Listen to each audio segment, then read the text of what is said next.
Hi, this is Tony Robbins. Welcome to session number 1, your hour of power. Listen, I'm very excited for what we're going to share with you because I'm going to be sharing with you today, fundamentally, what changed my life years ago and the fundamental thing I do with just about anybody. I mean, what I do when I'm working with a president of a company or a young person, a pro athlete or a mom or a dad. Somebody wants to make a change, and we're going to go beyond philosophy into the real mechanics, the real strategy, the real tools. This is where it all starts. And to start this session, I'll tell you what I want to talk to you about. I want to talk to you about what's missing. Yeah, missing. What's missing from your life? You might say, wait a second, nothing's missing from my life, Tony. I'm on a roll. I'm here with you on the ultimate edge. I mean, my life is great. I'm just here because I like to improve a few things. Okay, I believe you. But if you're really honest, I bet there's something missing. And by the way, there's nothing to be embarrassed about that. We're so weird as a society. It's like we all want to be perfect. Something missing from my life? Nothing's missing. We try to cover it up even to ourselves. But I'll tell you how we know it. If you look around at most people's lives, there's this huge thing called stress. In fact, if you read interviews with people that do all these focus groups on politics, on business, on products, the number one emotion experienced by people in North America today, you know what it is? Anxiety. Not fear. Fear's not so bad. If you get fearful, your whole body kind of gears up and then something happens. Either you were fearful and you were right and you have to deal with the problem, or many times the situation gets resolved and you go, man, I was fearful and I didn't need to be, and the fear's gone. But anxiety is an emotion that most people carry with them every day. It's that feeling that never goes away. It never ends. It's a feeling that, man, if I don't run home and take care of all those emails and everything else, it's like it just gets piling up. It's more and more and more. It's the feeling that you never completely win, that you can't let go. Maybe that you can't even fully allow yourself to enjoy, much less just achieve and succeed. See, the goal of this first session of this hour of power is to get you not just to realize how extraordinary your life is and appreciate what you have, but also to decide on what you want and to make it happen by making the shifts inside yourself that are necessary. But to make that happen, you're going to have to recapture what's missing. Not only what you want and what you need, but if there's one thing missing from most people's life today because of the way we live and technology, it's time. I mean, think about it. Not just time, but time for yourself. Time to actually feel. Time to not just react to the constant stimulus. Time to sit down and dream or decide, this is how I want my life to be. This is what I'm committed to. This is how I'm going to live from this day forward. See, most of us are so caught up in making a living and reacting to the Crackberry or your iPhone or another set of emails or someone who's interrupting you in the middle of a conversation to take an email, on their phone, or the buzzing in your pocket, or the stimulus of 1,000 channels. All of this set of triggers, all our normal business demands we have from our families. We want to take care of our families. We want to make a difference in the world and be the strongest we could possibly be. We want to achieve and succeed and be happy. And oh yeah, by the way, we got to deal with terrorism, economies that go up and down. And wow, what happened to that stock market? What happened to that real estate market? Or man, that subprime crisis. Ooh. Or, what's happening in my business? There's all the normal stresses of the environment. And then there's how we've begun to live. And I'm here to say to you that if you will give yourself one gift, if you give yourself the gift a little bit of time to think, to feel, to be, to condition your body and mind to work together, the whole game can change. But if you don't, you can succeed like crazy. You can make it all happen and you can still feel empty. Have you been there? Where you made everybody else feel good and you were a super dad or mom or a business person and, it's all there. But you still got stress? And don't get me wrong, I'm not saying you're not going to have stress in your life, but I'm saying there needs to be some time for you. Do you agree with me on this? So if you do that, you can make this psychological shift that changes life, the mental shift, the emotional shift, and the physical shift. Because after all, what are we talking about here when we talk about an extraordinary life? Let's remind you, what creates an extraordinary life no matter what's happening in our life? It's this psychology. And by the way, are you experiencing extraordinary life? Are we living in a world of extraordinary life? Extraordinary resources, yes. But depending on where you live in the world, if you live in the Western world or, quote, the modern world, what you see mostly is stress. I actually live all over the world in 4 different countries. But my primary residence, where I'm from originally, is the U.S. And here in America, we're 5% of the world's population. but we consume 80% of the world's cocaine. I mean, that tells you something's missing.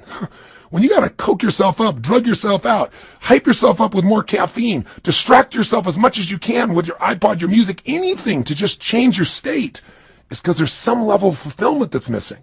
Don't get me wrong, all those things are wonderful, but they've got to be things that we don't rely on to be alive. Would you agree? You know, kids today are 10 times heavier than they've ever been. And when I say 10 times, I'm not exaggerating by much. We have more obese people in America and frankly in the Western world than any time in human history. We're not exactly starving for food. We're starving for wisdom. We're starving for fulfillment. We're starving for the emotions that we want. And so most of us turn to drugs. And it isn't always a medical drug or even an illicit drug, but rather it's the drug of food. It's the drug of distraction. It's the drug of alcohol or cigarettes or something to be able to just kind of cope with the stress that's in our life. But that doesn't mean we have a better life. It's just a break for a moment. And then we re-enter that same world. Part of my goal here with you in the Ultimate Edge, and even in the beginning of this session, is to set up a new game for you that you design, that you can win, and that you can condition into your system so that when things get crazy, bam, you can go there. And it doesn't require you to go to some external stimulus to feel that aliveness, or to feel fulfilled, or to feel at peace, or to feel your center. So my goal is to get you to develop a couple of simple habits, to make a few simple decisions, to take a couple of actions that'll begin to create a momentum for your life that will take you to the point where you will stand tall and say, I love my life. This is what I've always dreamed about. I am not willing to settle for less than I can be or share or create or give in my lifetime. And I want to take advantage of this incredible time to be alive, and I want to enjoy it to its fullest, and I want to make sure I contribute in a unique way. And 500 channels of television with nothing on but infomercials, and 8 million different forms of computers and music and email and instant messages and beepers and cell phones and remote access to the internet, none of that's going to transform your life.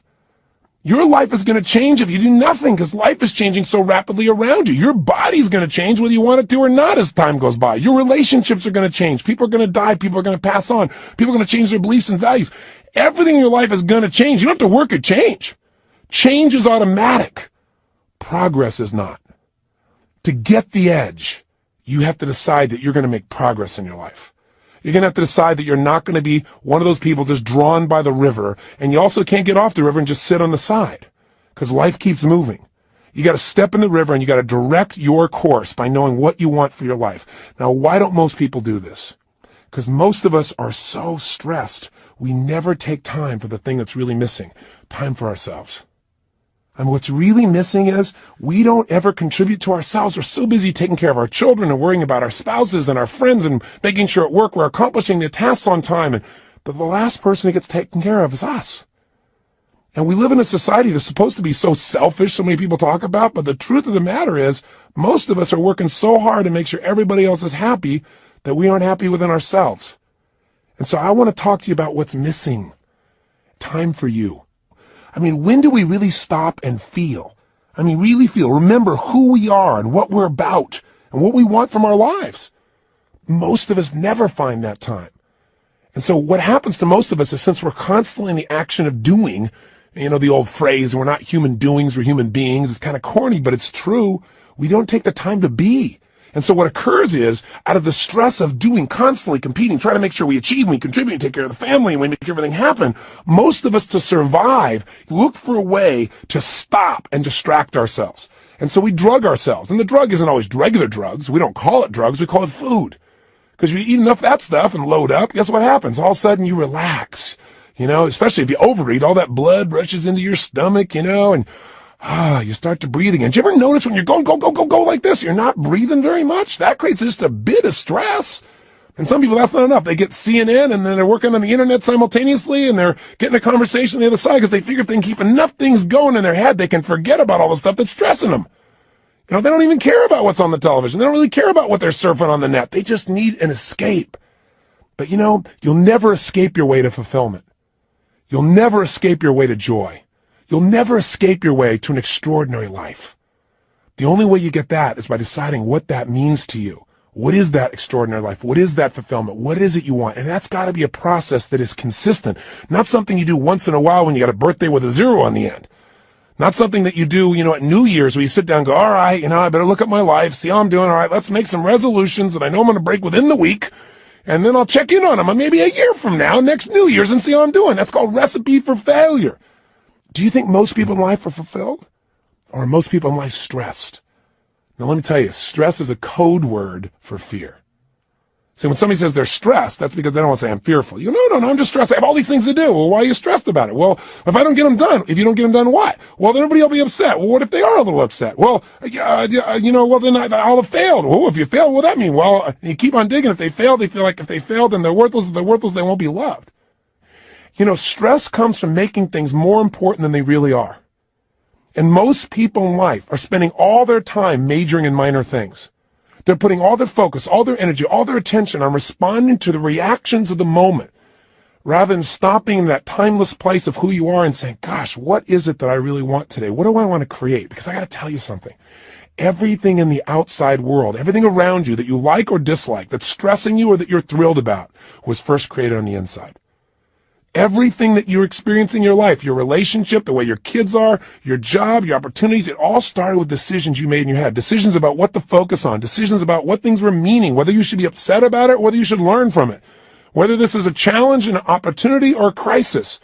And the decision about what you're going to do, these decisions are shaping your life. You got to understand, getting the edge simply means this. 80% of success in anything in life is psychology. The ability to manage your mindset, your ability to find the opportunity in any situation. This isn't stupid positive thinking where you just sit around and, go to your garden and say, there's no weeds, there's no weeds, there's no weeds, there's no weeds. I don't believe in that kind of positive thinking. It's garbage. There's weeds there and you got to pull them out.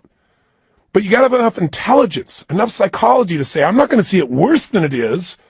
Because, people say, I'm skeptical, I'm pessimistic. Oh, garbage. You're fearful.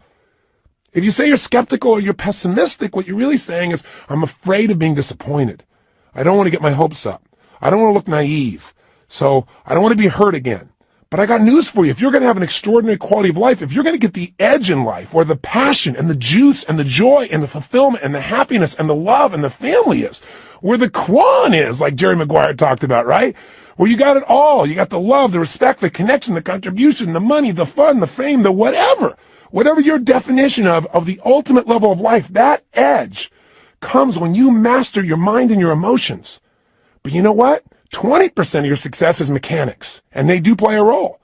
And sometimes our mechanics are getting in the way of our psychology. Sometimes we've structured our life where there's no time to think or be.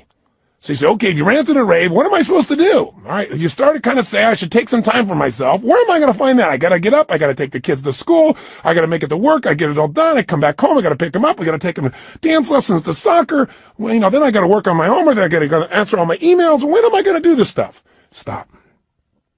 We all get what we have to have. That's it. The most basic principle getting the edge is for you to understand and for me to remember, for all of us to remember, we all get our musts, we don't get our shoulds. Everybody's got a list of shoulds. I should take time to work out. I should take time for myself. I should actually go on a diet. I should make more calls. I should just allow myself to listen to some music and meditate a little bit. I should do my taxes. But most people doing this stuff, they just what I call shit all over themselves. You don't want to shit all over yourself. Here's what's true. What you must do, what you believe is a must, happens. Right now, you're earning what you must earn and not a dime more. Not what you want to, don't get me wrong. And listen, I know I sound like I'm ranting. That's because I'm a nut. But by being a nut, I've achieved a lot. I've achieved a lot of things in my dreams and goals that have happened because what I am is I'm unreasonable in my expectations. So if I sound unreasonable, it's not to be disrespectful and it's not just a rant. It's because I know I've spent the last 30 years of my life now with more than 3 million people from every walk of life, from presidents of countries to presidents of companies to parents to children, best sports people in the world. I've had the chance to find the difference in people, and the difference is in their unreasonable psychology. That unreasonableness has gotten them to say, this is a must and I will settle for nothing less. And those individuals, whether it's a woman like Rosa Parks on a bus who says, no, I will not move to the back of the bus. That was completely unreasonable. She had no way to back it up, and she changed the world. Or a little lady, tiny woman with no background, no education, no money, who decides she's going to change the world, Mother Teresa. A person who by the power of her will, her psychology, her unreasonableness, by making it a must to help people that no one would help.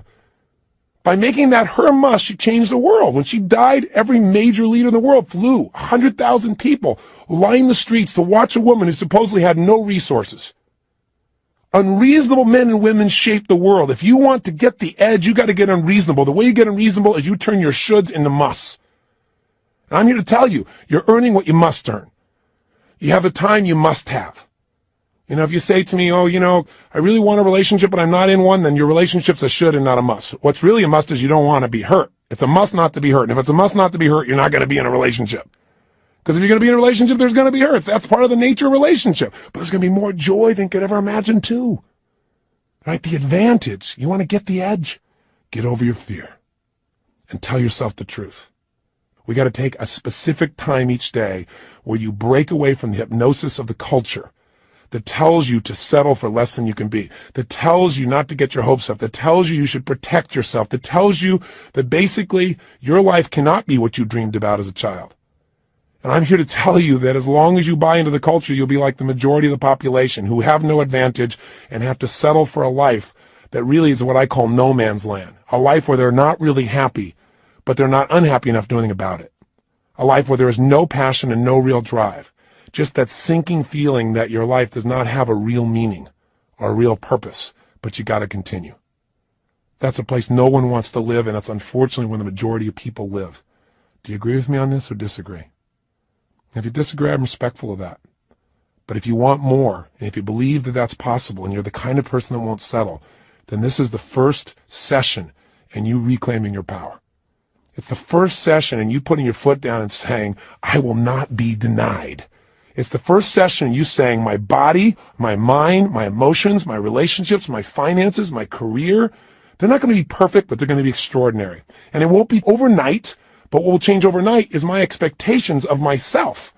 Not my expectations will suddenly be perfect without any work. This is not a little cajoling session to say, I'm going to pump myself up. I'm going to be Stuart Smalley and say, I'm good enough, I'm strong enough, I'm kind enough, and by golly, people like me. No! Some people don't like you.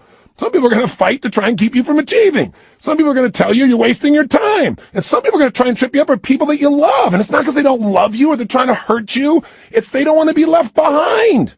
Or they don't want, your success to make them feel inferior, like you're achieving, or even if you're not succeeding, even if you're striving. And they're not, there's contrast in that. That's part of life. You don't have to think anything else is to be dumb, and you're not dumb, or you would have turned this tape off a long time ago. So give this thing to somebody I don't like. This guy's crazy. I am a little crazy, but you gotta be a little crazy. You gotta be a little different. You gotta be a little weird in your expectations of the rest of society, because if you agree with everybody else, you're in trouble. Somebody told me a long time ago, find out where the masses are going, go the opposite direction, your chances are better. You don't want to be part of the hypnosis of a culture that settles. Not if you want the advantage in life, not if you want the edge. And again, the edge is living life on your terms. It doesn't mean the edge over something or someone else. It means living at the level of life where life is fully worth living, where that meaning is there. So how do we do this? What do we need to do today to start this process? Well, the first thing we've got to do is understand what creates that extraordinary life. And we've already identified it. An extraordinary life does not come from more money, because lots of people have lots of money and they're still miserable. They're unhappy. They're unhealthy. Their relationships are weak. And there are people who have no money whatsoever who are totally happy and fulfilled. It's not coming from having a great relationship. That doesn't give you extraordinary quality of life. How many people have an incredible person who loves them totally, but they don't feel loved? Or they feel loved by them, but they still feel like their life is meaningless or worthless because they haven't achieved enough. They haven't done enough. Their body's not strong enough. Their kids haven't accomplished enough. See, it's not going to come from money. It's not going to come from relationship. It's not going to come from your job. It's not going to come from getting a raise. It's not going to come from anything but you finally stopping and understanding that the quality of your life is in direct proportion to the quality of the emotions you're in on a daily basis.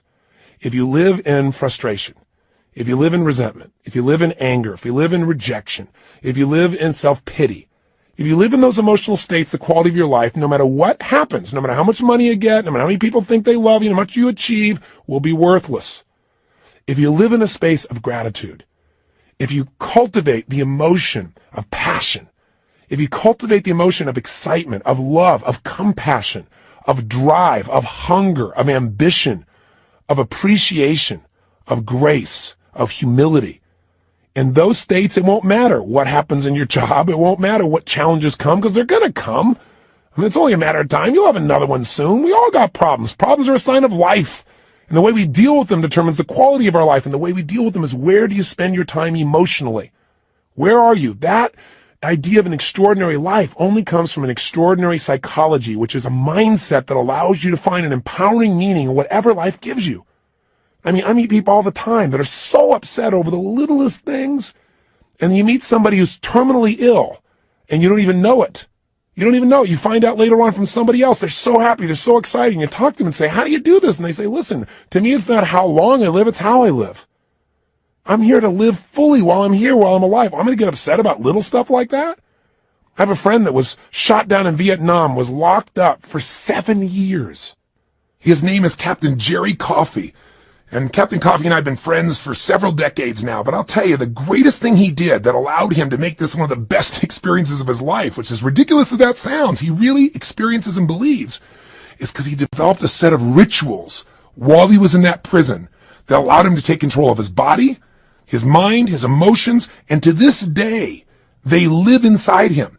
One of the most valuable things of this session, the reason we call it this hour of power, and the shortcut to it, by the way, is called 30 minutes to thrive, or at least 15 minutes to be fulfilled. Everybody's got 15 minutes, is a set of rituals of what you're going to do with your body, your vision or focus, your emotion, your language, that will gear you up to be able to handle anything. Where literally whatever happens, you'll be able to say the same thing about that aspect of your life as Jerry Coffey said about those 7 years. See, in any moment in time, you can be upset about anything. Because what's wrong is always available. I mean, if there's nothing wrong with you, if you got kids, there's something wrong there. I promise you. Just look. Or there's something wrong with your spouse. There's something wrong with your boss. Or there's something wrong with the world. There's something wrong in Africa. There's something wrong somewhere. What's wrong is always available, and so is what's right. If you don't consciously decide what you're going to focus on every day and make it a priority, then weeds grow automatically. You don't have to plant weeds. They're automatic. You don't have to worry about gravity. Something's going to pull you down unless you use your will to stand up and move. You go, well, it's just natural to be down all the time. Well, then it's natural to lie on the ground, right? But how we have an extraordinary life is we resist the natural forces. I remember years ago when I met Norman Vincent Peale. He was amazing. He was 92 years old, and he was doing a seminar. And I was 32 at the time. And I thought, gosh, only 60 more years of this. And so I said to him, I said, Norman, what are you doing still going out here doing seminars at 92 years old? And he was so cute. He turned to me and he said, Tony, there's still a few negative people out there. I started laughing. I said, you're the best. And I said, tell me, what's the most important thing you want people to understand when you're talking? He said that problems are a sign of life. He's the person I got that from. I said, what do you mean? He said, well, everybody's talking about how they don't want any problems. He said, but the only people without problems are people that live in cemeteries. And I said, I heard that somewhere. He said, well, yeah, I said that in 1936. I said, my God, he's been around a while. But the reason I tell the story about him is the idea of resistance. He said to me, when he first met Gene Tunney, who was the heavyweight boxing champion of the world back then, he said, I went up to Gene and I said, Gene, how do you get muscles like that? And Gene looked at me and said, do you really want to know, or are you just asking? And Norman said, actually, I was just asking. But he said, I didn't say that to him. I said, yeah, I want to know. And he said, Gene looked at me. He got really intense. He put this grimace on his face. He made his bicep really huge and showed me the size. And he said, you know how I get this? Every day I push against enormous amounts of resistance. And my pushing against that resistance sculpts these muscles. They expand by demand. I thought, wow, expand by demand. That's pretty cool. And Norman looked at me and he said, I thought about that for a long time. He said, you know what I realized? He said, I realized that God gives us problems because problems are the resistance that we have to push against to sculpt our character, to sculpt our souls. And he said, if we didn't have any problems, we don't have a life. And I thought, he's right. The only thing I want is a better quality of problem. In the beginning, I had the problems like, oh, how do I eat? How do I take care of myself? Then in my business, how do I get someone to show up? Then it was like, oh my God, we can't get a big enough stadium. These are quality problems. I have to remind my team of that. But the reason I tell you that is whether it's a problem or whether it's an opportunity, it comes down to focus. If you're in a lousy state, everything's a problem. When you're feeling strong, when you're in that place, when you feel alive, then all of a sudden what used to be a problem is like, we can handle it. But if you don't do something every day to get yourself in that state first, and you first get hit with stuff, I promise you, you're not going to deal with it the same way. So let's get right to the point here. If you're going to have an extraordinary life, that life where you are juiced, then all that means is you're going to have a life where the primary emotions of your life are the ones you want. See, it doesn't mean that life works out every way you want. Sometimes it rains on your parade. Sometimes the events of your life you can't control, but you can control what it means to you. And when you control what it means to you, you have the ultimate power of your life. You have the edge, the ultimate advantage. See, I'll give you an example. Did you see that movie that won the Academy Award, Life is Beautiful? It's a story of a man who has an extraordinary life. Not because he has more money than anybody else, not because he's in a situation where everything is easy, but because he's alive. He has this joy about him. And by the way, if you've actually ever met Roberto Benigni, the man who plays this character, you know that he lives this way day to day. You know, he was authoring this thing from himself. He's such a joyous guy. And when he won the Academy Award, you never saw so much emotion. He was like a little boy, and everybody loved it because nobody else has the guts to be that way. Or they've forgotten what it feels like to just feel, to be alive. What makes him extraordinary? An extraordinary psychology, an extraordinary mindset, an extraordinary way of looking at the world. And in the movie, the man has that, doesn't he? And who does it affect? Everyone. Everyone within the realm of his influence. His wife feels like the most cherished person on earth, and so does he. Because when you give that kind of love and that kind of joy, people give it back. It's infectious. His son seems so happy, and they're in the middle of the Nazis taking over their country, and if you know the story, I won't run it, you know that they get picked up. And there's such a connection amongst the family that the wife is not being sent away, and she gets on the train with them. And they're in the middle of this camp. This man with his extraordinary psychology figures a way of looking at the situation for his son, presenting it so that his son sees it as a game. Isn't life a game anyway? Instead of this horrible situation. And because he has that perspective, in the end, his family survives. See, if you want your family to survive, if you want them to succeed, if you want them to have joy, if you want your kids to have a lasting love, if you want to be able to give gifts in your life and not just take care of yourself, then you got to have an extraordinary psychology within yourself. It's not where you live physically, it's where you live internally. There are two worlds, the inside world and the outside world. We can't totally control the outside one, but we have absolute control of the inside one. But you know what? Most of us are too busy to take any time to check out and see how it's going on in here. Or we just accept it as this is the status quo. This is who I am. This is my life. Or I'll get to it later. Mañana. I got to handle this first. Something else that's not so important. I want to invite you, my friend, to take the time to say, I'm going to have every day an hour of power. Every day I'm going to have at least 30 minutes to thrive, or 15 minutes to be fulfilled, for God's sakes, where I'm going to take those 15 minutes and I'm going to focus on everything I'm grateful for. I mean, if we're going to have a life, we got to have time, and the time has to have some specific things we do, and one of those is gratitude. If you want to know what's the quality of your life, how much time do you spend in gratitude? How much time are you grateful and appreciative to the point that emotion wells up in you? I'm feeling it now. I'm so grateful to God. I'm so grateful to have the privilege to serve you right now. So if you can get to that state, everything changes. I'll give you an example. If you think about being fearful, when you're fearful, you're not grateful. And everybody's got fears. Fear they're not enough. Fear that it won't work out. Fear they won't be loved. Everybody's got that at some level unconsciously. We're human. So you can put the fear aside when you're grateful. I don't just mean intellectually. Yeah, I'm grateful for this. I'm grateful for that. I mean stopping, thinking, seeing, and feeling. So I'm going to walk you through a system that includes gratitude. Every day of our life, we got to have a vision. Every day of our life, we got to have something that excites us. When people tell me, oh, I'm bored, I'm tired, that thing is boring. No, you're boring. Because you don't have something that excites you in your life. You haven't come up with a vision. You haven't come something to move towards. We all need something that's going to make us use more of who we are. Our courage, our passion, our joy. Face our fears. Build our emotional muscles. But you don't build emotional muscles when you do the same thing day after day after day. What you get is a life that's unfulfilling. So we've got to have a vision. So every day I'm going to take you through a simple process that'll get you to expand your vision. So you have a compelling future. That thing that makes you want to get up early. There's a reason. You got to have a reason. And I have friends that have sold their companies. One guy sold his company and made almost $1 billion in cash, about 800 million plus. And he was so excited for about 2 months, maybe 3. But you know what? After that, there's only so much time you want to sit on the beach by yourself because everybody else is working, and doing something and being productive. There's only so many cocktails you can take. There's only so many, movies you can watch. There's a limit to it. What he needed was a new vision. Anytime you achieve a goal, as you get close to it, you better set up the next one real quick, because otherwise it's kind of like postpartum. You were looking forward to that baby, and now you got him. And sometimes in the middle of the night, you're going, what did I do here? Have you ever had that experience? I got 4 kids. I can relate. I hope you can.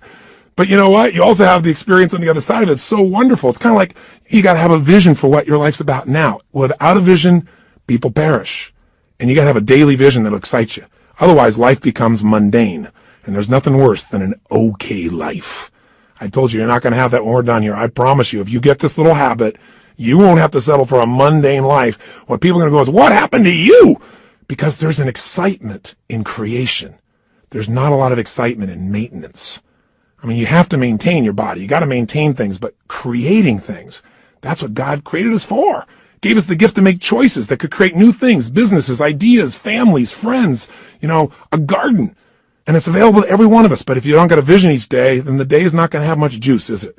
So every day there's got to be a little time for vision, right? Time for gratitude, time for vision. Every day you got to move. I'll tell you why most people are unhappy. They don't move. Look at our lives today. Most people live in a box, don't they? And then what do? They get up in the morning, have a box cereal breakfast, right? And then they get in their box and they drive. And sure enough, they drive to their box office. They go up a box elevator. They type on a box. They talk on a box. They have a box lunch. They drive their box home. They turn the box to be entertained. And maybe they just really go for the variety and have a cylinder to try and change their state. Listen, life has got to be about movement. When you move, you're alive. Emotion comes from motion. The more you move, the more you feel. Motion in your voice. For me to have this voice change, I'm changing the way I move. You saw me right now, you think I'm a maniac because I'm moving different ways, but that's how you feel. And by the way, the less you move, the less you feel, the less alive you are. If you're totally rigid, totally inflexible, no movement, this is known as death, right? So if you have emotionally, you're stuck, move. So every day you got to move. Now that can be a simple, gentle form of exercise, but it's something that's got to happen. And by the way, if you want a great relationship with anybody, what do you got to have? Some time with them, don't you? How about you? And not only do you have to have time with them, but maybe have a conversation with them. And most of us got conversations in our head, but we're not directing them. So we're going to show you each day how to have a conversation that you direct. A way of directing your mind, of shaping your mind, of conditioning your mind. It's kind of like going to the gym and just getting in the best shape of your life, but it's the best mental, emotional, spiritual, physical shape. And you don't need me to do it. I don't have to follow you around the rest of your life. This is going to be something you're going to do for yourself. And remember, if you don't do this every day, it's okay. I don't do it every day either. But I'll tell you what I did. I did it for years. I did it for months in a row. The way I shifted myself is I realized I can't do this once in a while. I got to drive it in my body. And I did. The physical change, the focus, the language, until I literally felt it, breathed it, experienced it. I literally drilled and programmed my mind that I would follow through, where I would expect the best, where I would take action without hesitancy. If you're not yet getting the result, come back to this process. If you miss a day, just do it the next day. But I will tell you this. If you do this for the next 30 days, 21 minimum, couple of weeks, absolute minimum, I'm talking at least 15, 20, 30 minutes, you're going to get momentum. You're going to get addicted to this. You're not going to be doing like it's a chore. You're going to look forward to this time with yourself. You're going to come out so vital and strong for your day, or at the end of the day to get ready for the next one. You're going to love it. And I will tell you, I've talked to people who've done this for years and then they stopped for a while and then something else showed up in their life and they know exactly where to go to get back on target. They come back to this hour of power. And you don't have to do the full hour. Just do 15 minutes to be fulfilled. Do 7, 8, or 9 minutes where you move your body. You get focused on what you're grateful about. You focus on what you really want. You do some incantations and you'll be rocking and rolling. And if you do that, you'll get momentum. Pretty soon you go, let me do at least 15 minutes. Oh man, this is feeling good. Let me go for a half hour. Don't you deserve at least 30 minutes out of your day? Out of 24 hours? An hour out of 24 hours to have the power and the juice and the excitement and the strength be activated in you? Listen, all this stuff's in you. But if we don't focus, if we don't activate it, we're not going to have the power and fulfillment we deserve. But if you do, I'm telling you, life, whatever you've dreamed about creating or shaping or experiencing, it'll be a cartoon compared to the experience you'll actually have of your life or what you'll really create. I know this not only from my own experience, but from millions of other people who do it. This has got to become your baby, your time. Take it, use it, live it. By the way, this is a process you're going to do for yourself. I'll be here for you on this audio program, this Ultimate Edge, but you don't need me. This becomes a ritual you can do on your own. You ever want to kick in the butt or you want some guidance? Come back here and I'll be here for you. But this is something you can do for the rest of your life. It's not creating any dependency. This is your life. This is your process. And it'll be your reward. So how does it work? Well, let's do this first. It's time for you to make some discoveries. So I'm going to ask you, just take a moment.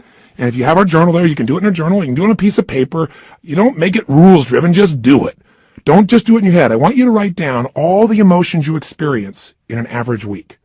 And on one side, write all the good ones. The other side, all the bad ones. Now, when I say bad ones, there really are no bad emotions, but the ones that are painful and you don't like. So all I want you to do is write them down. And when you write them down, try not to edit them. Don't try and say, well, just do it this way. If you experience this emotion on a consistent basis, doesn't mean every day, but at least once a week, write it down. The ones you consistently feel, not the one once in a while you feel this feeling, because what this is going to tell us is where you're really living right now. This doesn't tell me your income. I don't care, but I care about what you're passionate about. I care about what hurts you. I care about what you love. I care about what moves you, and you do too. And you don't even have to tell me the what's. Let's just figure out the feelings first. So please take a moment right now, because now we're going to begin to stop talking and we're going to start the process of doing. First step here is let's figure out where you are. Write down now, on one side, all the emotions you consistently feel in a week that are positive. On the other side, all negative. So stop the tape right now, or if it's a CD, just pause it and get yourself to this right now. Go ahead. Are you still listening?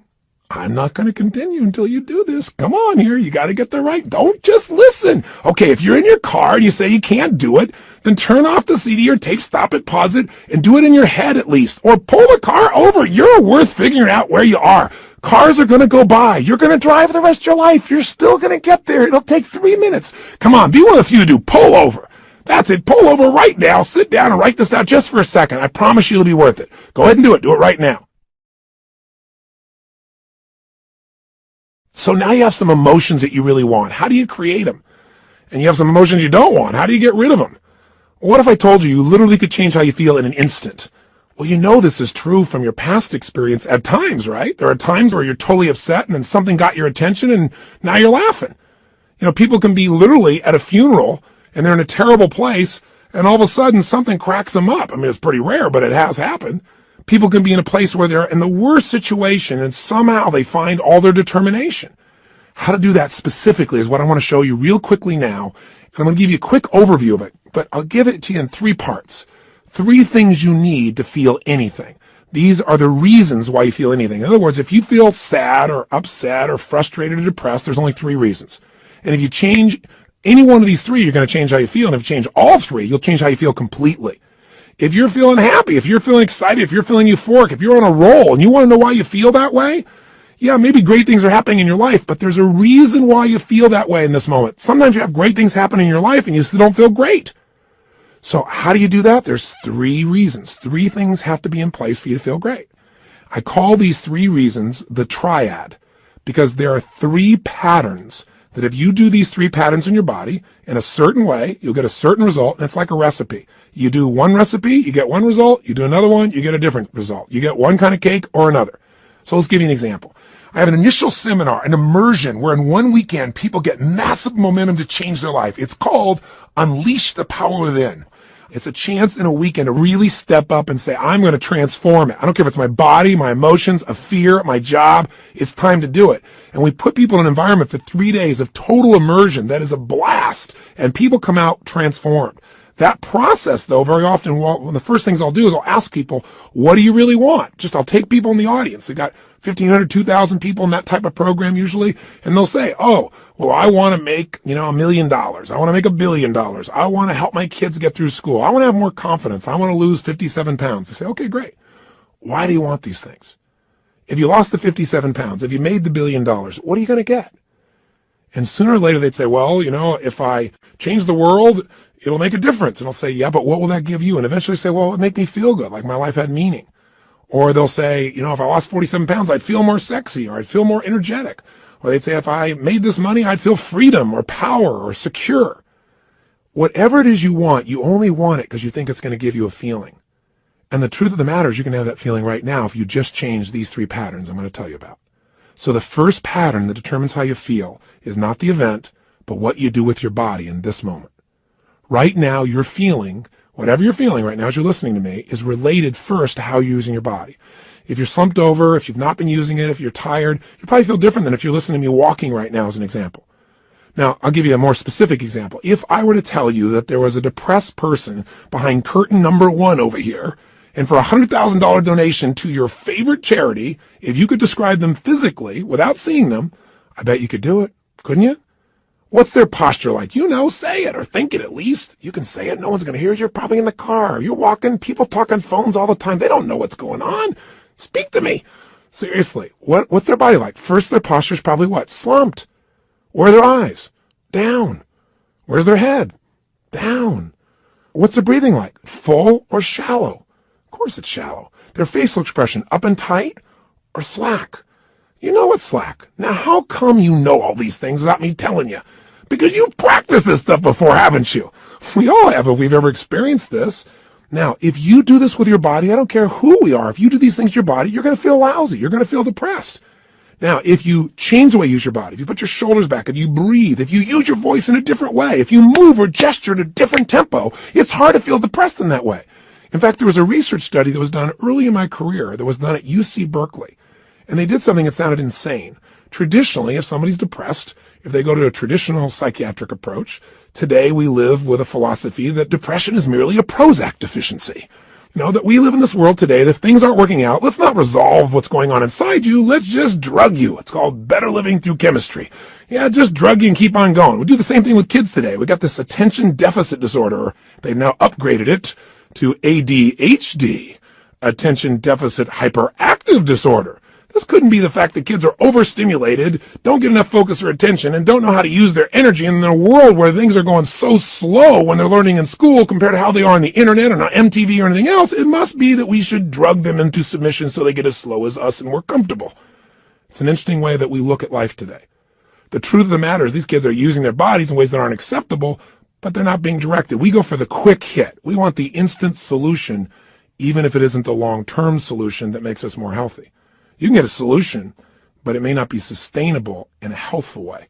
The bottom line is, in that approach, we usually drug people. So at UC Berkeley, they tried something different. No drugs. Did something you're going to think sounds so stupid. Here's all they did. They came up with a simple approach. They took people that were clinically depressed. This means you achieved high levels of depression. You've got certification now. You are clinically depressed. You are an achiever at the depression level. This means you practice this pattern on a regular basis. And they took them, and by the way, I know I'm sounding obnoxious right now. I'm not trying to make depression sound like these people are terrible, because I felt it in my life a long time ago too, but I don't go there anymore because I know exactly what creates it. And I want to break the pattern of us thinking we're not in control. So please understand where I'm really coming from. But the point is, here's what they did. They had people come for 4 weeks, stand in front of this mirror that has 3 parts to it, and do one silly thing. Grin from ear to ear. And they had to make them smile for no good reason for 20 minutes. Now, when they're doing this, they had a grin so big that they created crow's feet on the side of the eyes. You know, that little set of lines, you're smiling so big? Now, interesting, they keep their shoulders back while they're doing this and breathe fully. You go, dumb idea. But what happened? Not a single person was able to remain depressed, including a woman who claimed that she was depressed even while she slept, which is one heck of an accomplishment. And you know what's interesting? At the end of these 20 days, many of them had no need for medication anymore, and that's all they changed. Only one part of what we call their triad. Just the physical part. That's how powerful it is. See, if you rise up, if you move up, if you use your body in a totally different way, you're going to feel different. Emotion is created by motion. See, we have 80 muscles in our face. How many of them are you using consciously? Are you doing anything different with your body so you can feel different? Or do you do the same things so you feel the same things? You look at your list you have written down there.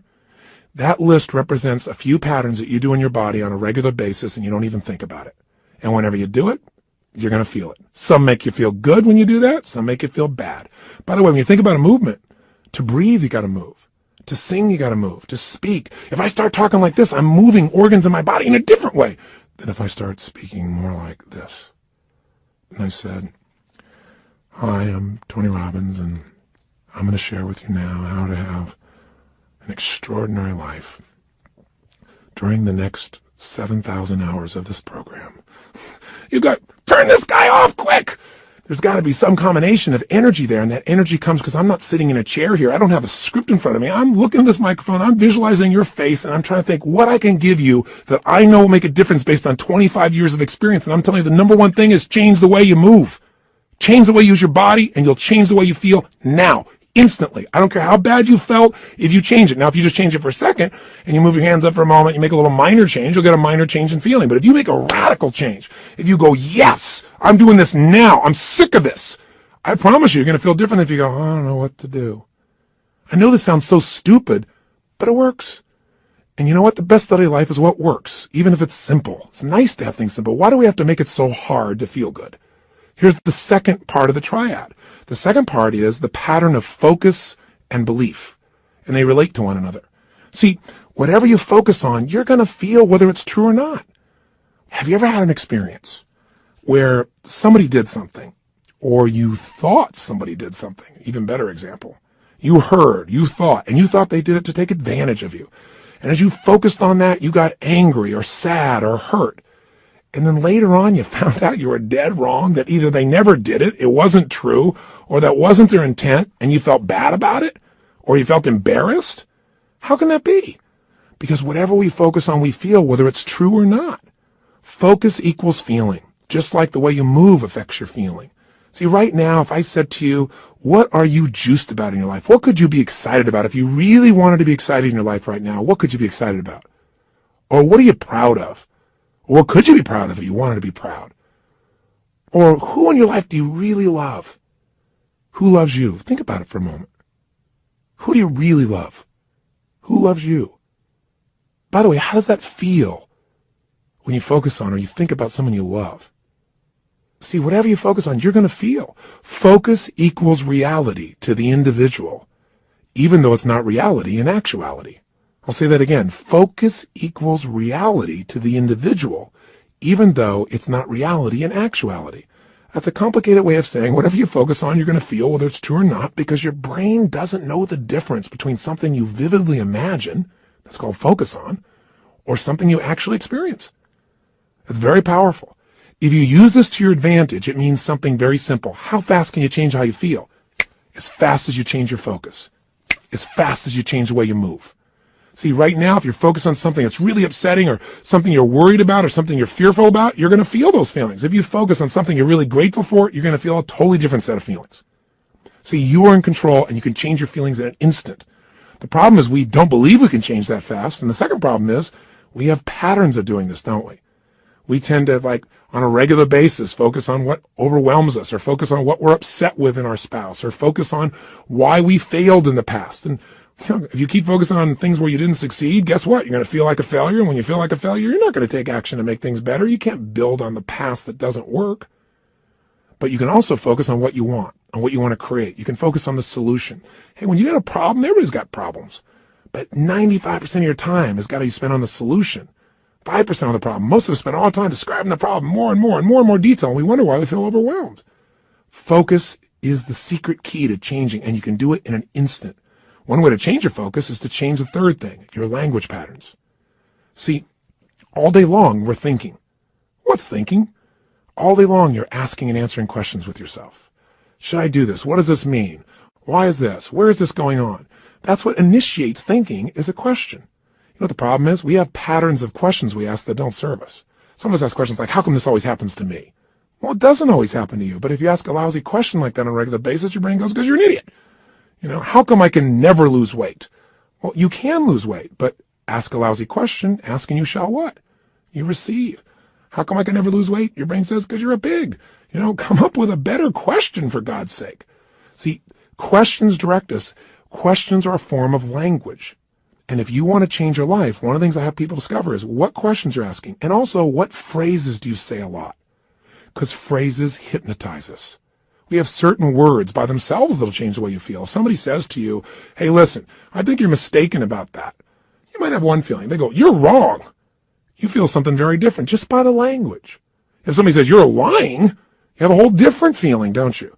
One word can change the way you feel when someone else speaks it to you. The words you select powerfully affect you. And I don't mean just being positive and doing the Stuart Smalley thing where you got positive self-talk, right? And you say, I'm good enough, I'm strong enough, and by golly, people like me. No! I mean noticing the habit of the words and the emotions they create. And then third part of language is the phrases that you say with such emotional intensity that you start to believe them. We call those incantations. An incantation is like, if you remember studying mythology, a sorcerer would tell a prince over and over again a phrase over and over again with such intensity that he'd be hypnotized and he'd think that he was a frog. And so, of course, he was a frog. That's what he experienced. We experience whatever we focus on. We feel whatever we picture. We feel whatever we say to ourselves. We feel whatever we do with our bodies. Those are the three patterns. If you change those three patterns, any one of the three, you're going to change how you feel. If you change all three, you're going to radically change how you feel. If you change the pattern of how you use your body, if you change the pattern of what you focus on daily, which, by the way, I'm going to show you a technique for doing today that could change your life. Very simple. If you change the pattern of what you say to yourself with the emotional intensity you say it, you're going to change the pattern of how you feel. Now that means you could pick any feeling you want and say, if I want to feel that way, what do I do with my body? When I'm in that state, how do I move? How do I speak? What do I do? Let me try it. When I'm feeling that good, what do I focus on? What do I really focus on? And by the way, what does it mean to me when I focus on it? Because you can focus on something and one person looks at it and says, because that happened, that's why I can never be close to another man or woman in my life. That's why I can never trust again. And somebody else had the same experience. And they go, because that happened, you know what? I've learned so much about myself. And because that happened, I appreciate the person I'm with now so much. You can't have a foreground without a background, right? That's the secret to life. We have absolute choice. We have absolute control about how we feel. And whatever feelings we put in our lives on a regular basis will determine the quality of our lives. So you can have frustration, anger, upset, overwhelm, insecurity. You can be fearful. You can live in a state of guilt, worry, whatever, or you can live in a place called passion, joy, thankfulness, gratefulness, connection, love, wonder. And if you create those emotions on a regular basis, are you going to have a different life? You bet you are. Okay, so how do we take these three understandings and make it so we don't have to think about it, but we actually, on a regular basis, condition ourselves to have the great emotions we want and get rid of the emotions you don't want? Well, first step is awareness. See, next time you start to feel like, oh, so frustrated, I'm so angry about this, notice what you're doing with your cheeks. What are you doing with your mouth? What happened to your breathing just now to do that? What's happening to your eyebrows? Are you tightening your fingers in your hands? Because we all have very specific things we do to get into our version of anger or frustration or tired or overwhelmed. Does that make sense? Just notice what's happening in your body. Say, okay, I'm not breathing. That's a clue. Let me start with a little change there. My mouth is so tight, I can't even talk. That might be a clue why you're a little uptight. So loosen your jaw. Second thing, okay, what am I focusing on? I'm focusing on how, this isn't working. Now, to help you understand the belief part, ask yourself, in order to feel this way, what would I have to believe? In order to be frustrated, what would I have to believe?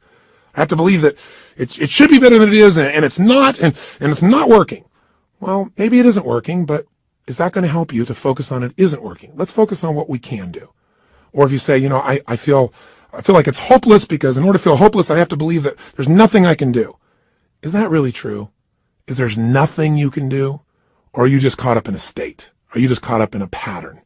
See, if you ask yourself, what do I have to believe to feel this way? It'll help you to break that part of the triad because you'll start to say, yeah, that isn't really even true. All right, so that'll help you there. Third part of awareness is to say, okay, what am I saying to myself? Why do they do this? How come they always do these things? Why don't they ever listen? Well, I'm asking a lot of lousy questions because they may listen sometimes, but I'm saying they don't. I'm saying it with total intensity. Of course I'm going to feel bad. Let me change what I'm saying. Let me change what I'm asking. How can I turn this around? What do I need to focus on to make this work? What's the truth here? Maybe I can't control it all, but I can control what it means to me. What does this really mean? If you just have that awareness and you break your pattern, you can get out of a negative emotion in a moment. Then you can say, well, how do I want to feel? To feel like that, what would I have to focus on right now? What would I have to believe? I have to believe, I can turn anything around. I may not like it, but I can make it happen. It's just another challenge that God's given me to sculpt my soul. Throw it at me. That's what this is about. Now, here's what you can do that'll make this part of your life. You make it a simple ritual. When you use the word ritual, some people think of something religious or something, hocus pocus. Rituals, a simple word for rituals would be habits. But I think rituals is better because every person has rituals whether they know it or not. In fact, your rituals equal your results. If you look at your life and let's say your body is not where it wants to be, I promise you, whether you know it or not, you got rituals. What do? You start your day the same way each day. I'm sure you start your day by first going on a wrong walk or exercise approach. You eat really consciously. That's why you're overweight, right? Wrong. You may be starting off at Starbucks, and then you're going for that muffin, and then you're rushing off and not really taking care of yourself. And so your body never gets the right start. And what do you end up doing when you get to the office? You have a set of rituals. Whenever people are failing, they have rituals that cause them to fail to achieve what they want. Listen, if you come home and the first thing you do when you go home is you go straight into turning on your email, and flip it on, or you flip on the news in the background, and you do all these different things. If the first thing you don't do, people have rituals in their relationships. What's yours? What's the first thing you do consistently each day when you go home? I know every day's different, but there's some overall patterns, aren't there? I mean, people who have a great relationship have a very different ritual than people that don't. There may be people that love each other, but there's no passion because what's the first thing they do? Their ritual is come home, hey honey, a little kiss on the cheek, and then boom, go straight and turn on the email. Or boom, go and turn on the news or something in the background. Or say, I gotta go take a break right now. They don't connect. They don't have some ritualistic way to connect that produces energy and excitement or playfulness or fun. You meet a couple that are really in love, they have fun things. The first thing I do, and I'm not saying we're the ideal, but this is the weird thing we do. I come home, the first thing happens, the door closed, I go, Lucy! Because I remember as a kid watching Lucy and Arnaz, and sure enough, I love Lucy. My wife is a crazy mofo. My wife is a crazy nut, right? That's why we're made for each other. And it creates a different tone, a different energy. And then oftentimes we do different things, but all of a sudden I'll say, where are you? And she'll hide. Or she'll come running at me, we haven't seen each other for years, playfully, we hug and twirl. We do this stuff all the time. I'm making this up. People go to my personal assistant very often, and the most common question she tells Sage and I is, I've seen them in the seminars, I've seen this environment. They're not like that really all the time, are they? That's how bad our society's become, because most people's rituals do not produce playfulness. They don't produce passion. They don't produce sensuality or teasing or flirting. It happens with somebody at work, but maybe not with the person you're in love with at home.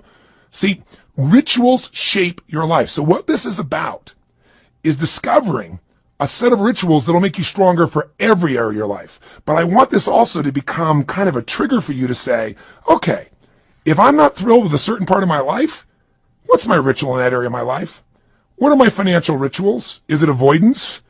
Do I really get focused on it? Do I pay attention to it? Because if it's not working, you got the wrong ritual. Find someone who's succeeding and find out what they do differently and do that, and your life will change. That's the essence that we're starting with. So we're going to give you a simple, fundamental ritual we call the hour of power, or 30 minutes to thrive, because everybody's got 30 minutes, or at least 15 minutes to be fulfilled. So what does it look like? Here's what it is simply. At the end of the session, there's another CD you can actually take with you on a walk. You can go and make this process happen, and I'll guide you through it in case you forget how this works, but it's pretty simple. It has 3 parts. Here's what you're going to do. The first step is that you want to make sure that the moment you wake up in the morning, there's no hesitancy to get up. So you start to train your body, which is training your mind. Remember, your body and mind are linked. Whatever you do with your body, it's going to affect your mind. You want to train your body to jump out of bed immediately with energy, without hesitancy, and to start moving. Because remember, emotion comes from motion. We've got to move. Now, ideally, you would exercise in the morning. There's a lot of reasons to do that because of all the times. And by the way, I'm a night person, so I understand if you go morning, I ain't jumping out of bed in the morning. I turn on around midnight or 1 in the morning, and sometimes I don't go to bed to 4 or 5. So what I'm talking about, you can adapt, but just hear me out. The ideal time to work out is in the morning, because if you exercise in the morning, you turn on your metabolism, and you have it for the whole day. If you don't exercise, you get no metabolism, and you just keep gaining fat, and your body loses its strength, and you lose muscle every single year, especially as you age. But if you can train yourself to do that in the morning as the first thing, even if you have to get up earlier, or go to bed slightly earlier, or just take 1 hour less sleep, or 30 minutes less sleep, or 15 minutes less sleep, if you can do that in the morning, you turn on the metabolism, but you also turn on your emotions. Movement and breath are the first phase. So what you're going to do, have your shoes beside your bed, and if you've got somebody to do this with, it's even better. I mean, if you got your lover and the first thing you do is get up in the morning and you can spend time walking with them, that's great. But you get up and you physically move. You go for a walk. Anywhere. You get outside. You get out of the house. You move immediately. Now, walking doesn't sound very dynamic, and you may want to run, but you walk first to start warming up your body, warming up your metabolism. And as you're walking, there's a pattern of breathing that when you do it, it will stimulate your body to cleanse itself, and it'll start to move everything you need. And the ratio of breath is you're inhaling 4 breaths in a row, so it's, and then you're exhaling 4 in a row. As you're doing this, you're actually going to be tapping fingers. You'll be doing this same pattern again and again.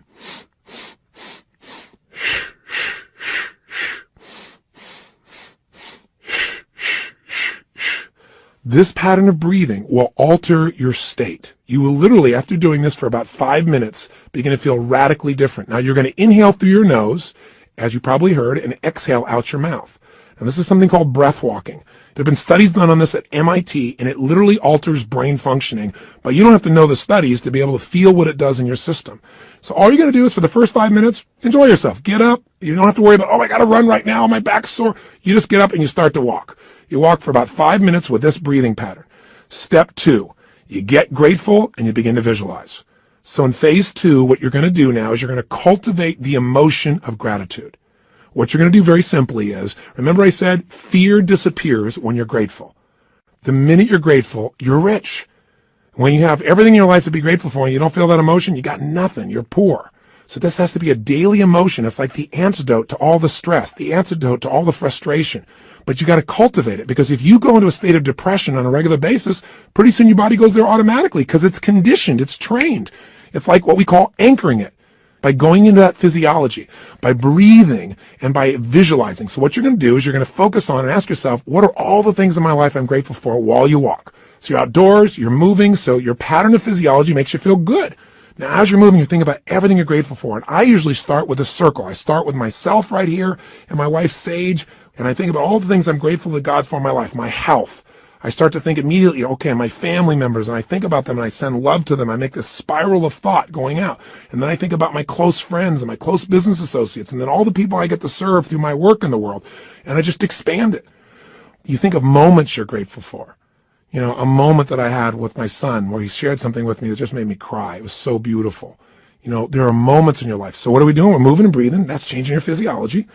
We're being grateful. That's a focus. And so now you change your focus. And now what you focus on is everything that you really want in your life, but you focus on it from the state as if it's already been achieved. I honestly start just giving thanks for it as if it's done. I am so grateful that that business deal has come together the way it has. So what I do is I begin to see it as if it's already done. Because remember, your brain can't tell the difference between something you vividly imagine and something you actually experience. So I see it. I feel it. I think about it. I feel the emotion as if it's already achieved. The more you can program your body and your mind and your emotions that something's achieved, your brain can do things you're unaware of. And if you focus on what you want continuously, you'll move towards it. Whatever you focus on, you move towards. Most people are focused on what they're afraid of. So as an example, when somebody's out of control in a car, they immediately look at the wall they don't want to hit. And of course, as they look at it, they steer right into it. The same thing happens in life. Wherever you focus, that's where you go. Don't focus on what you fear. Focus on what you want and make it real. The more certain you are that what you want can happen, the easier it is for your brain to figure a way. When you say this is important, your brain starts noticing anything that'll get you to what's important. And if you believe it's already happened, you know enough about life that when you have that kind of certainty, your brain will find the way.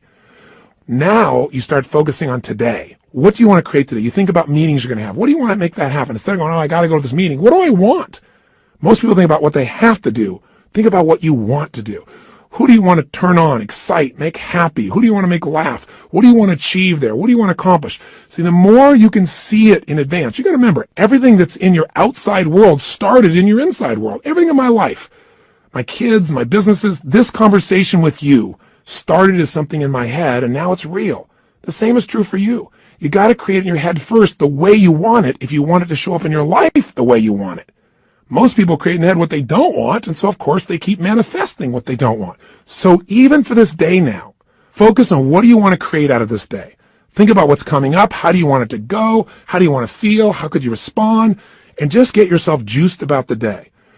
So now what you need to do is incantations. So if you're walking, as you're walking, you can be doing this. You can even be doing it with the same breath you started with, or you can be going, I love my life.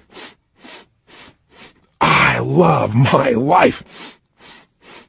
I love my life. You go, that sounds so positive, thinky tone. But you know what? If you do it over and over again, you're going to be vibrating. I've done incantations my entire life. It's how I've conditioned myself. 25 years ago, when I first started speaking, I was 17 years old. I'd made some changes in my life really quickly, and I started sharing it. And I didn't have speaking skills, but I had a state. You know, when you're in state and things just flow, just like having a conversation, you don't have to think about it, it comes out of you. But I made myself get in state because I was fearful. So I said, I got to focus on how to serve, not on am I going to do a good job. I need to focus on giving, not on how am I going to do. If you focus on how you're going to do, you're going to get worried.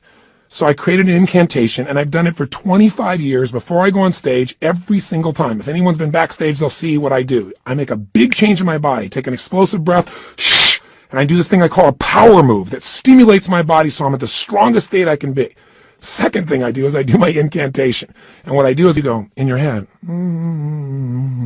That doesn't affect you. Speaking engages your physiology. And when you speak with certainty and intensity, it conditions you. So the bottom line is you do this while you walk. So if you're conscious about this, you can do it under your breath, like I said. You can do it in a breathing pattern. You can do something simplistic, like, every day and every way I'm getting stronger and stronger. As you're jogging, as you're walking, every day and every way I'm getting stronger and stronger. Some old phrase from an old book from years ago. Anything will work as long as you say it with intensity. Every day and every way I'm feeling happier and happier. Every day. And you say it again and again. And what you'll actually get is a rhythm. I'll tell you what incantations do in case this sounds stupid to you. Maybe it'll help. Have you ever made the fatal mistake of going to Disneyland and getting on a ride called It's a Small World After All? If you have, you know the power of incantations, because what's stuck in your head for the next 3 weeks? That song in 37 languages, right? Or if you hear a song and you get it in your head and you can't get it out, and it goes on and on and on. Well, this is a way to get the right idea in your head and condition it, but not just the idea, the feeling. So now what you need to do is exercise, ideally 20 minutes, no less than 15, 30 even better. And if you can do 45 minutes, that's wonderful. And that's how you get to the hour. And so at the end of this hour of power, you want to celebrate. You want to say, my God, I got myself to do this thing that set me up for victory. Now, you won't have to work at celebrating, I promise you. You'll feel so good, you'll be vibrating, especially if you did the incantations. Now, this process, you might say, well, I'm not going to run 5 times a week. And you don't have to. You can just go on a walk. And you can do this process, this hour of power of focus, and you can spend 10 minutes on gratitude, 10 minutes on visualizing, 10 minutes on what you want to have happen today, and do it in 30 minutes. This is your freedom. But I can tell you, if you'll give yourself an hour, where 15 or 20 of those minutes are based on these 3 things: massive changes in your physiology that make you feel great, massive changes in your focus that make you focus specifically on gratitude and specifically on what you want to have happen and feeling like it's already been achieved, and then massive changes where you push your body to be stronger and you make some incantations, you say some phrases over and over, at least 5 or 10 minutes of it, you will have conditioned your mind, your body, your emotions, and your spirit will soar. And now you will deal with problems radically differently. Then what problems will be challenges for you. And more importantly, you'll be excited to connect with people. You'll be excited about your projects. You will affect people around you in a different way because you will have an extraordinary psychology. Now, by the way, these fundamental rituals, they really come down once again to doing something to change your body, something to change your focus, something to change your language. And where did I come up with this?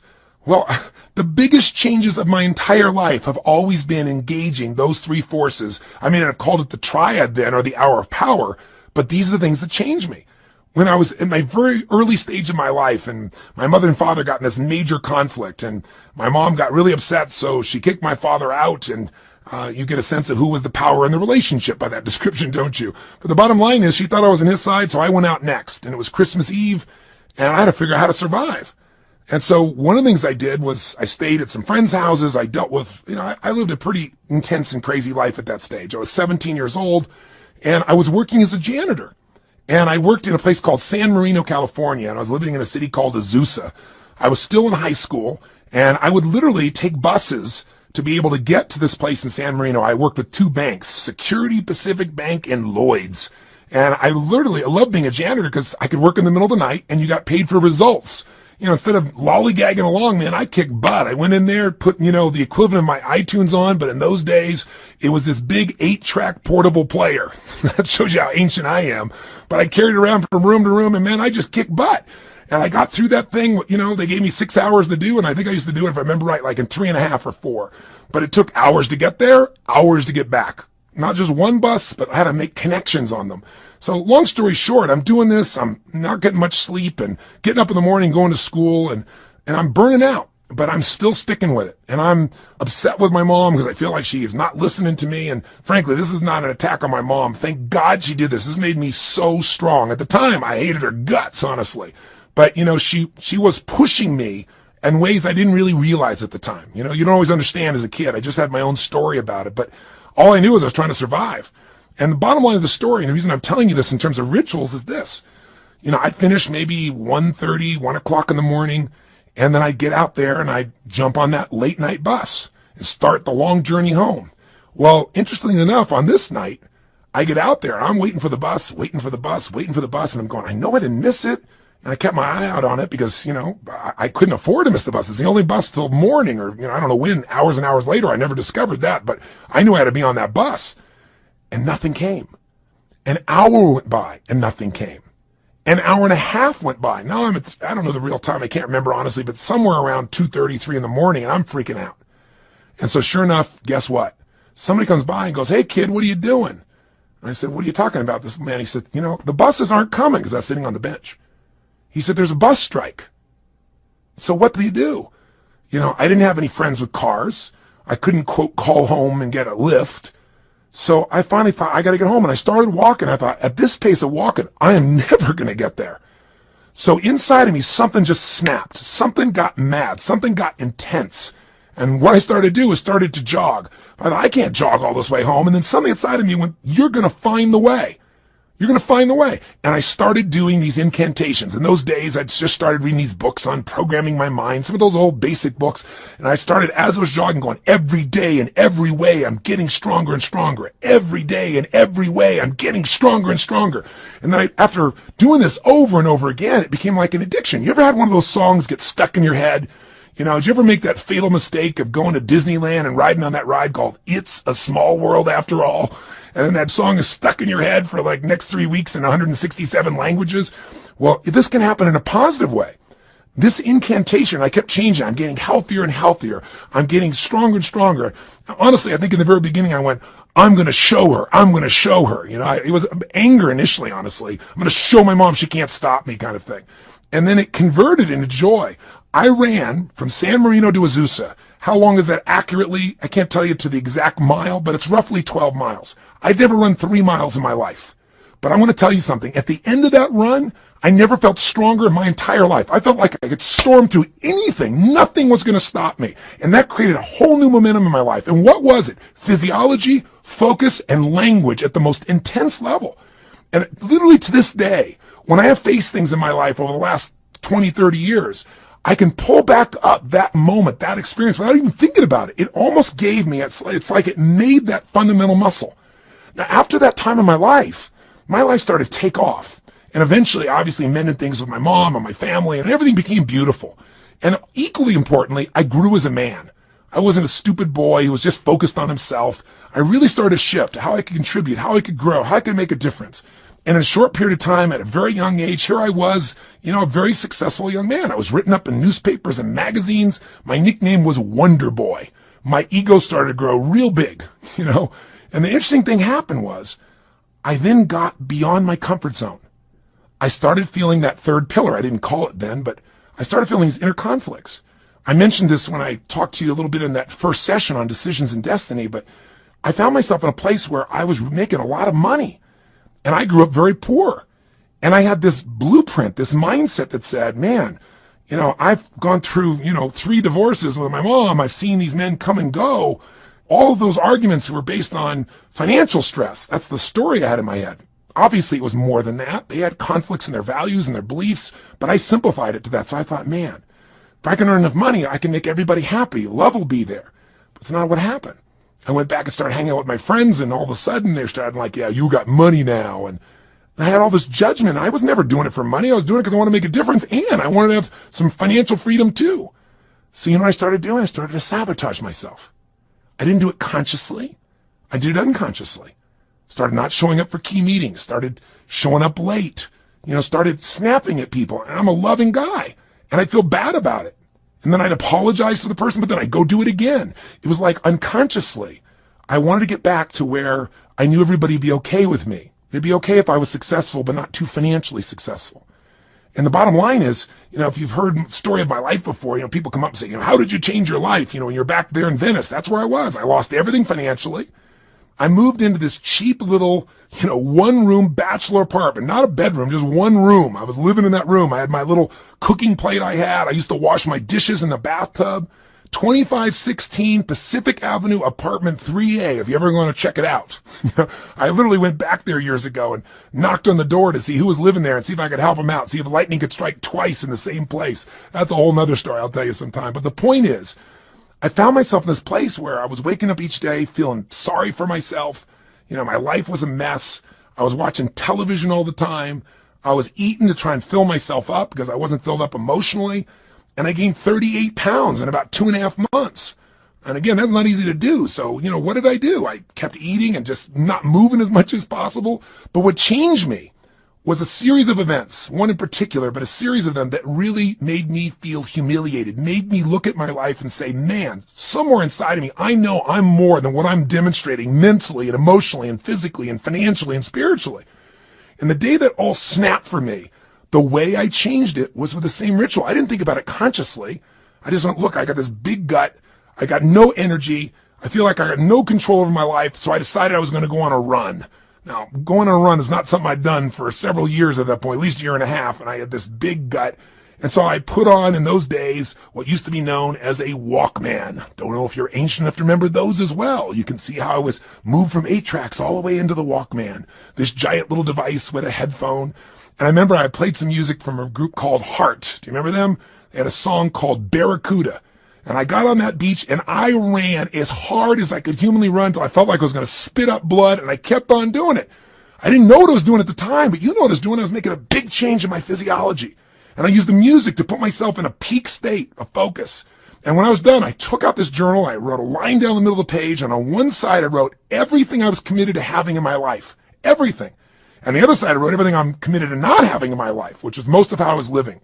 The relationship I was in, the way I was living physically, the way I was financially. I didn't even know how I was going to change, but I had an absolute vision for what I wanted. I was in a peak state physically, and I started doing incantations. I started doing these. I started going, God's wealth is circulating in my life. His wealth flows to me in avalanches of abundance. All my needs, desires, and goals are met instantaneously by infinite intelligence, for I am one with God, and God is everything. I remember it so vividly. I'm not looking at some script right now. I remember it vividly because I did it day after day after day. And I didn't just say these over and over again. I visualized God's wealth is circulating in my life, and I see the wealth of God coming to me in the form of love and joy and connection and making a difference. His wealth flows to me in avalanches of abundance. And I'd imagine avalanches of joy, of happiness, of impact, of money, of love, of fun, everything. I'd image it. I'd feel it in my body as it was happening.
God's wealth is circulating in my life. His wealth flows to me in avalanches of abundance. All my needs, desires, and goals are met instantaneously by infinite intelligence.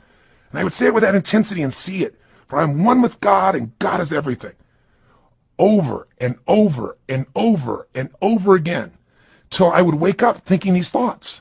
God's wealth is circulating in my life. I would feel this connection to God. I'd feel this connection to nature. I'd feel a sense of abundance. And sure enough, whatever you focus on, where focus goes, energy flows. I started looking for answers. What did I do? An hour of power.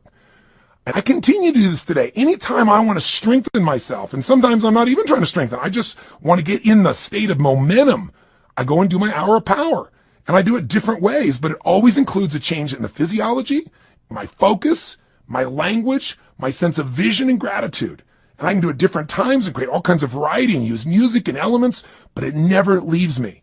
And by the way, I promised to tell you exactly what Pat Riley did. I said, how did Pat, when he lost the second game of the NBA championship, 2 in a row, and he's looking at his players and he sees that they don't believe they can turn this around. And all the media saying only 2 teams in history have ever been able to come back from 0-2 and win the championship. And, you don't have a historic team here. It's not like you have the greatest players in the world on your team. He's hearing all this. How do you find a way to find that internal certainty that could get him to not only believe, but do what's necessary to maximize his ability as a coach? How do you find enough certainty that he could transfer that to his team? He did his own version of Hour of Power, does it to this day. Pat's way of doing it is he gets a little walk going, and then he does these yoga-like postures that cause him to make this radical change in the way that he's sitting, moving, breathing, and focusing. And then he starts to get visions. He starts to meditate, and he gets a vision for what he's really after, not what he's afraid of, what he wants. He asks quality questions that give him quality answers. And then, of course, he has his incantations for himself and for his team. They have a theme that they repeat again and again and again until it literally gets in their nervous system. One of Pat's most fundamental belief systems that he uses as an incantation with his teams as long as he was a coach was simply this: we are the best conditioned, strongest, toughest, most disliked team in the league. Because he wanted to be so strong that they could face anything. And all these guys get that in their body day after day after day. But it was in one of these sessions that he got the insight to say, we are winning. He got the vision. We're going to win 12 days from today. And then his second hour of power, he got the insight. Okay, I'm going to get these guys to have certainty because I'm going to tell them they're only bringing 1 suit. We're not booking in any other hotel rooms, only 1 night. There isn't going to be a 7th game. We're winning on the 6th game, and we're even going to book the venue for victory here in Miami that night when we get home. I'm going to box us in. He got that out of an hour of power. And then the sharing of the experience of Martin Luther King's writings that came on his 3rd day of hour of power during this process. You want insights? You want an extraordinary body? It takes a ritual, doesn't it? A ritual of diet or a ritual of exercise. If you want an extraordinary emotion and spirit, it takes rituals. One of those that you might want to add to this hour of power is prayer. If you believe in prayer, this is it. This is a form of it. Maybe the greatest prayer is not asking for things, but saying, thank you. Thank you, Lord. Getting in that place on a daily basis for no less than 15 minutes to fulfillment, and ideally the hour of power, will change your life more than anything else. And if you did it for 6 months, your life will never be the same. Because all the research shows that if you even exercise for 6 months, you'll exercise for the rest of your life because it becomes physically addictive to you. If you get away from it, you'll feel pulled to do it. All you got to do right now is give it a week or 10 days. Do this with me for 10 days, and I promise you, you're going to get some momentum. And by the way, if you want to guarantee success, do it for 30. This process works. All you got to do is give yourself the gift of a little bit of time each day. Are you going to do it? Are you going to follow through? You bet you are. And I'll be with you each step of the way. Now, I know this audio session is much longer than any other than a workshop, because I really wanted to hopefully engage you. My goal was to do everything I could to get you to give yourself what you deserve and to tell you the 3 things that you got to take control of and to remind you of the fundamentals that your life is nothing but your emotions. If you get the right emotions, you'll work out. If you're determined, you'll work out. You can change a state that fast, but you got to get the habit. Are you sold? I hope so, because the sale is for you. It's not for me. It's for you to create what you want long term. If you will do this, and you'll even do it 4 days a week, if you'll just get a habit that you'll commit to and not break, your pride will soar. Because when you just discipline yourself a tiny bit, and by the way, this doesn't feel like discipline, it feels like joy when you do it. But if you discipline yourself just a little bit, you get a positive habit you've consciously created, it spills over into all the areas of your life. So thank you for listening. And what I want you to do is, tomorrow I want you to go do this first thing in the morning. I want you to start out your day by doing this hour of power, or this 30 minutes to thrive, or these 15 minutes of fulfillment. Just do it. And by the way, if this sounds complex and I've overloaded you because it's been a long session, don't worry.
I'll walk you through it fresh as we do it, but make sure you get started. The hardest part is the first step. The hardest part to get is momentum. So, my friend, I plead with you. Give yourself this gift each day. I mean, this is really one of the most important decisions of your life. And I hope my crazy, outrageous approach pushed you in the right direction and didn't push you away. I hope somehow I found my way into your heart or your intellect or whatever part of you we've got to reach to push the button that launches your life to the next level, to the level it deserves to be. So this is the beginning of a brand new journey. And I'm really grateful that you've allowed me to be your coach in this first part of the process. I think we can make immense progress. So let's start taking real action. Let's not just talk a good game, you and I. Let's do it. Just get your butt out there, because once you get out there, you'll get out there again and again. You'll get that momentum. It'll take over, and the best of you will start showing up every day. And when the best of you shows up every day, you're going to start appreciating yourself, and so will everybody else. So today, look around you. Keep your eyes open for magic moments. They're all around. And be sure, if nothing else today,